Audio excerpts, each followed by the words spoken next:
এই যে কি সুন্দর দেখেন, গ্রাম, কি নির্মল বাতাস, একটু একটু বাতাস। প্রকৃতি মোটামুটি ঠিক হয়ে আসছে অনেক। এতদিন বৈরী ছিল, কালবৈশাখীর প্রভাব ছিল, প্রচণ্ড বৃষ্টিপাত হচ্ছিল, পুকুরের পানি এত বেড়ে গেছে যে একটা পুকুরের পানি আরেকটা পুকুরে চলে যাচ্ছে, ঘাটে আর মানে কি বলবো, ধরাই যাচ্ছে পানি, ঘাট নিচে নামতে হচ্ছে না, উপরে চলে আসছে। কারণ আসলে কেমন যেন, এই যে এখানে দুটো কোকিল আছে, আমি আস্তে আস্তে কাছে যাই, দেখি এই যে গেটের এখানে বসে আসছে, দেখেন একটু ক্লোজ করলাম, এই যে এই যে কি সুন্দর সুন্দর পাখি, এই যে চলে গেল আমাকে দেখে।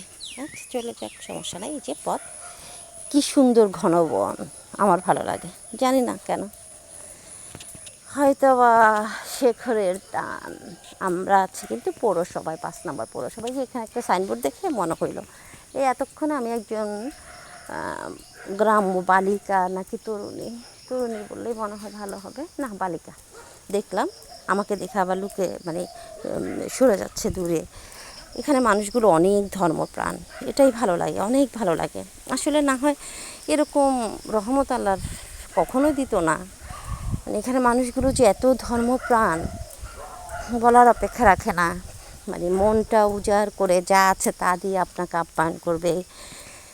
খেতে টাটকা সবজি, মাছ, দুধ, আশপাশে আবার এখন ফার্মও হয়েছে পাশাপাশি আমাদের ওদিকে দুটো, মানে 1 কিলোমিটার না, মানে 200-300 ফুটের মধ্যেই দেখা যায় কি দুটো পোলট্রি ফার্ম। মুরগিগুলো কিন্তু আমাদের চিটংয়ের চেয়ে এখানে অনেক ভালো, কারণ এখানে মেডিসিনটা ওনারা অনেক কম দেন। এই যে এখানে পুকুর দেখেন, আমি হাঁটতে হাঁটতে কয়টা পুকুর যে দেখি, ডানে বামে পুকুর পুকুর, মাছ মাছ ভেসে থাকে, অনেক ভালো লাগে আমার দেখতে। আমি এসব দেখতেই আসলে সকালে বের হই। অন্যদিন আরও অনেকেই থাকে, সাইমন থাকে, তাসনিয়া থাকে, কিন্তু জোবাইর থাকে, জোবাইরের বোন থাকে, কিন্তু আজকে এই যে আজকে দুজন যাচ্ছে জেলে মাছ ধরতে হয়তো। এই যে দেখলাম আস্তে আস্তে, কারণ এটা হচ্ছে বশিরুল্লাহ হাজির বাড়ি। আল্লাহুম্মা ফতাহলি আবওয়াবা রাহমাতিকা, হে আল্লাহ আমার জন্য তোমার রহমতের দরজা খুলে দাও।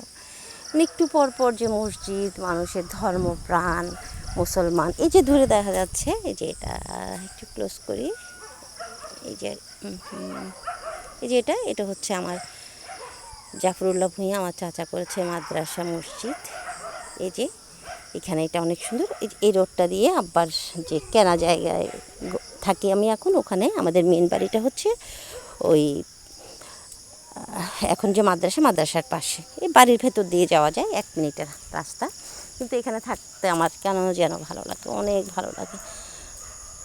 বাবার হাতের করা, কত যত্নে করা, আমরা তো আসলে আমি কিছুই করি নাই, আমার করার তেমন ইচ্ছা নাই, জানি না আল্লাহ কপালে কী রেখেছে, কিছু জিনিস না চাইলেও হাতে চলে আসে, সেটা আল্লাহর ইচ্ছা। এই যে এখানে খেজুর গাছ, এখানে অনেক খেজুর গাছ, এই যে এইটাও খেজুর গাছ। আমি এই যে ট্যাক্সিটা দিয়ে সোজা গেলেই ডান দিকে হচ্ছে ওখানে আমার আব্বার জায়গা, ঘর আছে, আর ডাবল মহসিন ভূঁইয়া, নিচে লিখা আছে হাসনা হেনা, ওটা এই যে তাল গাছ। এই যে এখানের মধ্যে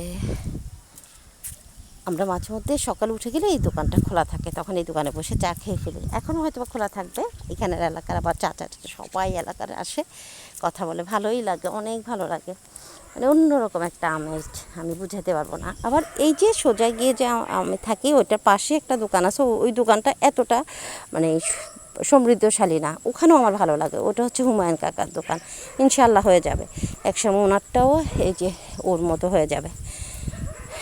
ওকে আসলে হুমায়ুন কাকাকে হেল্প করার কেউ নাই, কষ্ট করে করে। এই যে হ্যাঁ খুলছে, এই দোকানটাও খুলেছে, আমি যাব এখন, খাবো চা। আমাকে দেখে চট করে ঢুকে মানে দোকানের ভিতরে ঢুকে গেছে। এই যে এখানে সব হচ্ছে আমার দাদা চাচাদের দোকানপাট, এগুলো ওরা করে, কাঠের কাজ, আবার এদিকে গরু লালন পালন করে, এদিকে করে সবজি চাষ, আর মানে ইনকামের শেষ নাই, খরচেরও শেষ নাই। যে এই বাড়ি দেখি আজকে উনি আসছে, এই যে এটা হচ্ছে। আসসালামু আলাইকুম, ভালো আছেন নি? চা বানাইছেন না? আজও কেউ আইয়ে না? মাও তো খালু কি চান রে? কি ক তো দি দেন, চিয়ার হিসাবে লিখে রাখবেন অবশ্যই। খাওয়াইছে না? তারপরে দেন আবার খান দুজনের দেন। আপনার নাম কি কইছেন? আই বলি যাই। আরিফ। ও আরিফ আর মামার নাম, আর মামার নাম আরিফ। দেন